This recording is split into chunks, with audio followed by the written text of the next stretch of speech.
Well, hey, mamas. Hello, hello. All right, we got us a new setting today. So, welcome to our video about Weird Al and summer learning.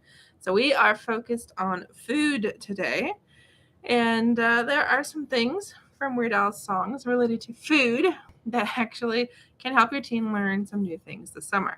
So, I'm curious, did you watch yesterday's video all about I'm just having a brain fart, like a major brain fart about yesterday's videos. Wow. I guess I just need to ask, did you watch yesterday's video? And, if you did, remind me what we talked about because we're going to be talking about occupations later this week. Oh, we talked about science. I remember. Hopefully you all remembered. But we're going to talk about occupations later on. And if you've got some Weird Al songs you love, let me know below. But we're talking about this because if your teen likes Weird Al at all, I gotta tell you that love of that song can then translate to a connection to something your teen learned this school year, let alone something your teen could learn more about this summer that would make summer faster, better, and learn more. I think we're still having issues.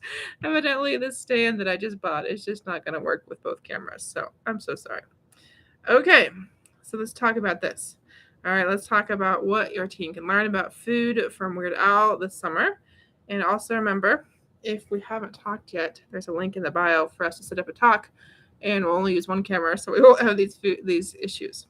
So, first thing that your teen can learn from Weird Al about food, and as it relates to summer learning, is getting an exposure to new types of food and new recipes. Okay, so Weird Al song "Addicted to Spuds" talks about how to cook potatoes.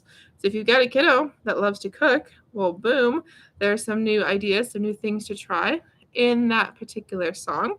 If your child is into the different ethnicities, different types of food like Italian or Mexican, Hispanic, whatever we want to say today, because I know they're related but not the same, but taco grande and then actually the song lasagna, those are both new recipes, new exposure to food, new cultures. And the cool thing is both of those songs also have actual words in there that aren't English. So, your teen could actually practice some Spanish. Your teen could practice some Italian.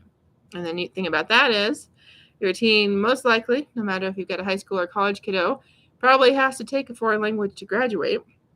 And why not Spanish? Why not Italian?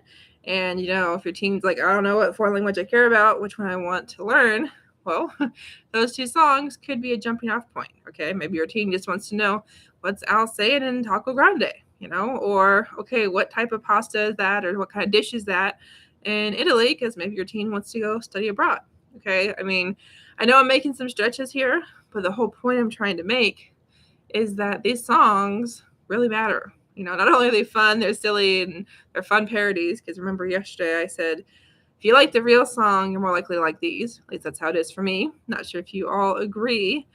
But, there's some connections here, okay, to the real world. And, they can help your teen do some summer learning.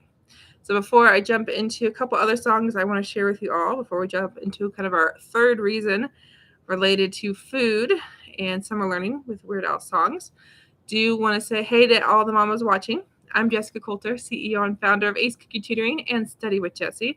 I teach teens how to learn through study skills so they can love to learn.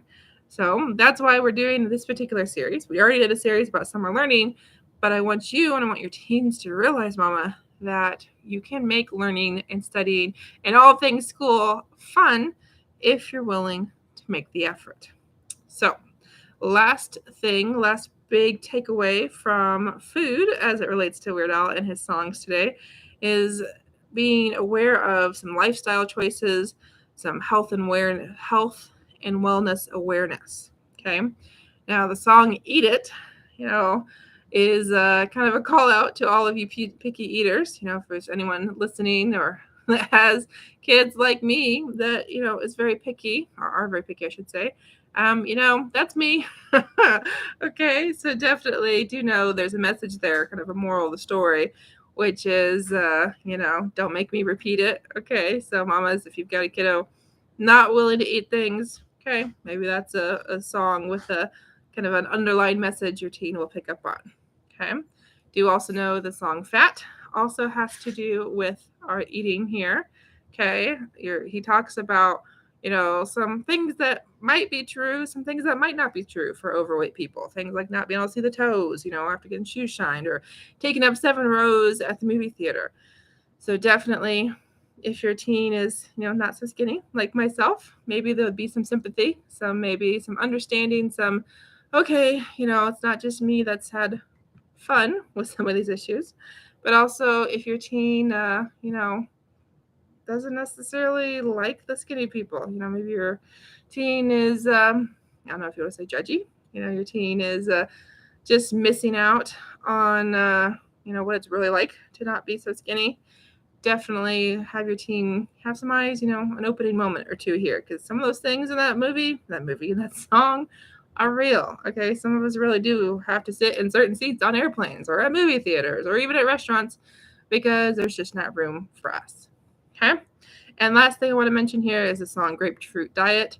I have no idea if that's legit. I don't have any idea if that, that's the best diet of choice. But again, your teen could do some research this summer and find out, okay, are grapefruits as healthy as they supposedly are in that song? It also helps your teen make some connections to the fact that there are a lot of fads out there, a lot of made up diets and choices that can lead to all sorts of eating disorders. And, just let your teen realize, just because there's a song about it, just because so-and-so celebrity says, yeah, this is what I'm doing, no guarantee those results are real. No guarantee that your teen needs to do those things. My key takeaway from that as it relates to health and wellness is that the doctor suggested the grapefruit diet. So encourage your teen to, maybe do some research and learn about nutrition. And that could even turn into a career. Maybe your teen decides, I really care about dietitians and nutritionists and physical activity and all that stuff, So these are just a sample, again, of Weird Al songs. And again, this is a jumping off point. So do know there's a connection to food. So if you want to do some learning about food this summer, you want your teen to do some learning about food, this is an awesome list to start with. So I want to know, what's your favorite Weird Al song? If you haven't shared below, definitely do so. And if we have not talked yet, you, me, and your teen, definitely book a free talk with Jessie at the link in the description so we can talk about how to help your teen love to learn through study skills. And, maybe we'll use Weird Al songs. Maybe we'll use someone totally different. Maybe your teen loves sports, and we'll do everything we can related to sports instead of music. And that's okay, too. So have a good night. Talk to you tomorrow. And remember, book that call at the link in the description so your teen can love to learn and find studying fun before the new school year starts. Bye, mamas.